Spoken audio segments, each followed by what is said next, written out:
अब अगर दूध, दही, पनीर इस तरह की चीज़ें पैकेट में हैं तो उन पर जीएसटी लगेगा।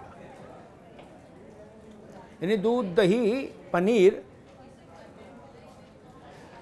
आटा, ये चीज़ें कर के दायरे में आ गई।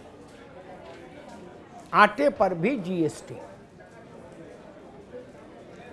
और आपने देखा होगा बच्चे स्कूल में ड्राइंग और इस तरह के कामों के लिए जो पेंसिल, ये शार्पनर, मैप और इस तरह की जो चीज़ें इस्तेमाल करते हैं स्कूल के दिनों में, वो भी जीएसटी के दायरे में आ गए।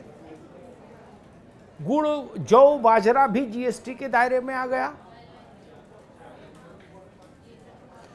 ये कैसी परिस्थिति है कि जब देश कोरोना के त्रासद अनुभवों के बाद धीरे धीरे संभलने की कोशिश में लगा था, तब आम आदमी की कमर पर इतना बड़ा बोझ डाल दिया गया।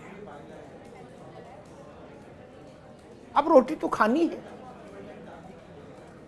ज्यादा नहीं, थोड़े बहुत दूध का इस्तेमाल भी हर घर को करना है, गरीब से गरीब हो। चाय के लिए तो चाहिए, गुड़ की डेली भी चाहिए। वो सब कुछ अब टैक्स के दायरे में। ये आम आदमी की जिंदगी को, जो कोरोना के चलते पहले से मुश्किल में थी, और ज्यादा मुश्किल में ला के खड़ा कर देगा ये जो नई व्यवस्था है। लेकिन इसमें एक और पेच है, राजनीति का दोहरा चरित्र। उसको भी देख लीजिए, वो भी समझना पड़ेगा। जीएसटी काउंसिल बनी हुई है। उस जीएसटी काउंसिल में देश भर के राज्य सरकारों के प्रतिनिधि हैं। लगभग एक मोटे तौर पर आप कहिए सर्वदलीय प्रतिनिधित्व है जीएसटी काउंसिल में।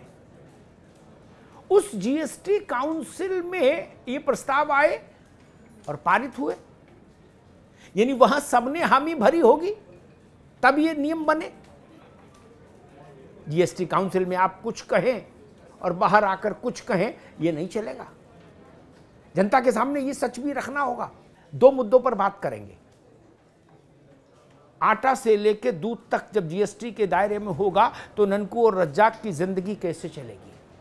और दूसरा सवाल ये, जीएसटी काउंसिल की बैठक में हाँ और बाहर निकलकर निंदा, ये जो राजनीति का दोहरा चरित्र है, इसने भारत के आम आदमी के लिए मुश्किलों को कितना घनीभूत कर दिया है। ये